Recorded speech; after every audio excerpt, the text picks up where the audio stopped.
Marti Peterson reached Moscow in 1975.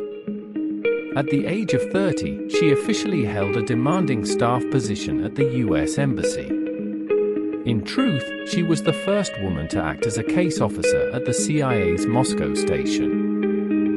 Selected by the station chief at that time, Robert Fulton, it was believed that the KGB would disregard Peterson because of her gender. The KGB found it unimaginable that she could be a CIA agent attempting to penetrate Soviet departments and manage informants from within the communist stronghold. Tragically, Peterson had lost her husband just a few years before moving to Moscow. He had been a CIA paramilitary operative who died when the helicopter he was aboard was downed in Laos, Southeast Asia. Understandably heartbroken, she ultimately decided to follow her husband's path, joining the CIA and entering the frequently isolating and always perilous realm of covert operations. The CIA's intuition turned out to be accurate. The KGB did not suspect that Peterson was a CIA agent, and this gave her enough freedom to associate with other agents. Peterson was handed over to one of the most promising agents at that time. His name is Alexander Ogorodnik, codenamed Agent Dragon. In 1973, Ogorodnik was in Bogota when he was approached by a CIA agent and asked him to work for the CIA by providing them with confidential information from his Soviet bosses. They offered him a new life in the Western countries and a huge amount of money, enough to solve his problems. He also demanded that he eventually be permitted to defect to the US. This was followed by an espionage crash course over several weeks at a Colombian Hilton hotel, where Ogorodnik was trained in the techniques of covert operations. He learned about dead drops, secret writing, and photography using a miniature T-50 spy camera, as well as the protocols for interacting with handlers. Ogorodnik proved to be a natural and a quick learner. Despite the excellence of Ogorodnik's work, the CIA soon realized that the information he had access to and was providing was of little worth compared to the substantial taxpayer money being spent to support the operation. However, everything changed when Ogorodnik was reassigned to Moscow, where he took a role in the Global Affairs Department of the Soviet Foreign Ministry. This was a major advantage for the CIA, which had always struggled to recruit agents and informants within the heart of the Soviet Union. In 1974, the operation of Agent Trigon was set to commence in earnest. While Ogorodnik did not occupy the most senior role, he had direct access to communications being sent and received from Soviet embassies worldwide. This presented the USA with a chance to gain insight into Soviet intentions regarding global policy and their efforts to spread communism. However, diplomats returning from international assignments were closely monitored by the KGB, necessitating a cooling-off period of several months before the first contact could be established. Eventually, after completing his initial dead drop with the CIA handler, Ogorodnik began providing a consistent stream of photographs of top-secret memos and planning documents to the CIA using his covert T-50 miniature camera. By 1975, when Marti Peterson arrived in Moscow, the Agent Trigon operation was already in full effect. However, the first signs of trouble emerged in 1976, when in February and March, Ogorodnik failed to deliver the agreed-upon signals to his handlers. Peterson's first operational assignment in the Trigon operation involved leaving a dead drop containing a miniature camera, rolls of film, and a message for Ogorodnik. The package was cleverly disguised to resemble a crushed cigarette pack to avoid drawing any attention. As always, Peterson wore her SR-100 covert surveillance detection receiver, which enabled her to intercept and identify any KGB radio communications. No signals were detected, and as usual, she believed her dead drop operation had gone unnoticed. However, Ogorodnik failed to collect the package. Peterson had to retrieve it and was left wondering what had occurred. Sometime later, the CIA successfully re-established contact with Ogorodnik, arranging another dead drop for June 21, 1976. This time, hidden within a large hollowed-out log, were two fountain pens.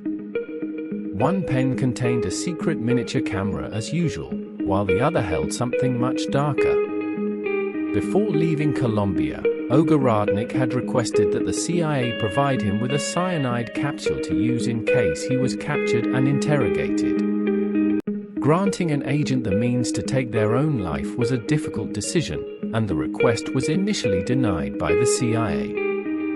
After Ogorodnik threatened to abandon his assignment, CIA headquarters ultimately concluded that providing Trigon with the L-pill was the morally responsible decision.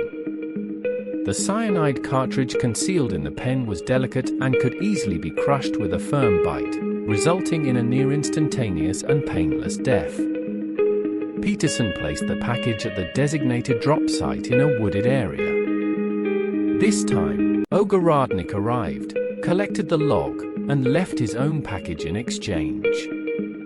Carrying a self-harm device undoubtedly made the fountain pen feel significantly heavier than it truly was. While the pen provided a sense of security, the knowledge that a dire fate could be averted raised concerns about what might happen if Ogorodnik used it too soon. This anxiety prompted Ogorodnik to dispose of the self-harm pen during a moment of panic when he feared he was under suspicion. Once he later realized his concerns were unfounded, he needed to be provided with a replacement pen by the CIA. The gloom of a harsh Soviet winter loomed over the Trigon operation, as Ogorodnik again failed to make a dead drop exchange with Peterson on January 29, 1977. He continued to miss subsequent dead drop exchanges into the spring and summer of 1977, raising concerns that he might have been compromised and that the operation could be nearing its end. Peterson and the CIA continued their efforts to re-establish contact, successfully doing so in April 1977. When a dead drop was made, the CIA's technical officers grew skeptical of its contents. The handwriting appeared different, and the photography was careless. They suspected that the package had been assembled by someone else, most likely a KGB agent. Despite this, the CIA did not want to abandon their agent. Gardner Hathaway, the CIA station chief in Moscow at the time, was determined to re-establish contact with Ogorodnik. As usual, the CIA sent a message to him via coded shortwave radio broadcast. His instructions, if he was ready to collect another dead drop, were to leave a signal in the form of a small red mark on a children's crossing sign. On the morning of July 15, 1977, Peterson was on high alert as she drove past the secret signal sign. The mark was present, but something felt amiss. The signal had been stenciled in bold, cherry red letters, which was both unusual and out of character for Ogorodnik. Suspecting a trap, Peterson communicated her concerns to her superiors at the station. Despite her apprehensions, Hathaway was determined to move forward. During the day, Peterson followed her usual routine at her cover job, before returning to the CIA station that evening to review the plan. Afterward, she returned home, changed into her disguise of a summer blouse and platform sandals, and attached a CIA radio receiver and earpiece to her clothing. Under the cover of darkness, Peterson set out on a lengthy surveillance detection run, taking the subway to the drop site, a small stone tower on a railroad bridge over the Moscow River. The dead drop package contained, among other items, some money, a miniature camera, and a message. The package was concealed in a crevice of one of the arched pillars along the footpath of the bridge. Suspicions that Agent Trigon had been compromised were running high.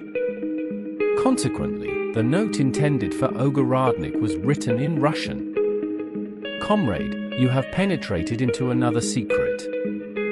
Take the money and the valuables, the rest throw into a deep place in the river and forget all of this. You have been warned. This time, the package was concealed within what appeared to be a piece of crumbling black asphalt. After placing the drop at 10:30 p.m., Peterson began to descend the stairs from the footbridge. However, as she reached the bottom, she was suddenly apprehended by 3 KGB agents. In the ensuing struggle, it is said that Peterson managed to deliver a strong kick to one of the KGB agents' groins. Meanwhile, a KGB van arrived, with about a dozen officers entering the scene. Peterson was eventually subdued and searched. Her radio receiver was discovered, and the dead drop was retrieved from its hiding place on the bridge. Peterson realized immediately that the operation was over. Agent Trigon had indeed been compromised.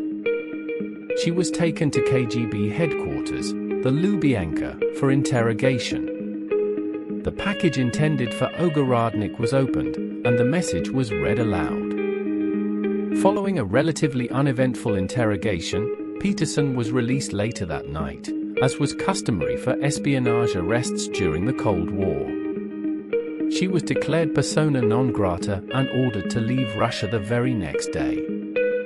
Exhausted, frustrated, and undoubtedly in shock, Peterson left Russia without knowing what had happened to the agent she had never met, yet had come to know intimately over the past 2 years. The CIA was aware that Trigon was lost forever. What they did not learn until later was that Ogorodnik had been dead for at least a month prior to the foiled dead drop operation. He had been betrayed by Kol Ketcher, a Czechoslovakian translator working for the CIA on a contract basis, tasked with translating cables and other messages received by the agency. Ketcher and his wife, Hannah, were Soviet moles who had successfully infiltrated the CIA after years of living in the United States as sleeper agents. They compromised numerous agents and informers, providing top-secret American intelligence to the Soviets for years. Kol Ketcher was eventually apprehended in 1984 in New York. Although he spent some time in prison, he gained his freedom in 1986 through an American-Soviet prisoner exchange. The exact circumstances of Agent Trigon's death remain unclear. However, a narrative provided by a retired KGB officer who claimed to have overseen the interrogation offers some details. He wrote that Agent Trigon was seated in his apartment at 2 a.m., surrounded by KGB agents, following his arrest on June 21, 1977. In order to write a confession addressed to the KGB leadership, Trigon requested a pen and paper. He asked to use his own fountain pen, which had just undergone inspection by a KGB official. The pen was subjected to a second, more thorough inspection before being handed to Ogorodnik.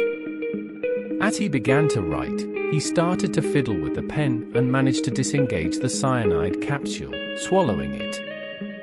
He trembled, slumped back in his chair, and began to foam at the mouth. The KGB officers present, realizing what was happening, attempted to pry Ogorodnik's mouth open with a metal ruler, but by then it was too late. Agent Trigon was already dead. The loss of Ogorodnik was a significant setback for the CIA, not only due to the damage inflicted on US-Soviet relations, but also on a personal level. The agents who worked with Ogorodnik from a distance felt his absence deeply. Martha Peterson was particularly devastated by the loss. She returned to the USA and continued her career with the CIA until her retirement in 2003.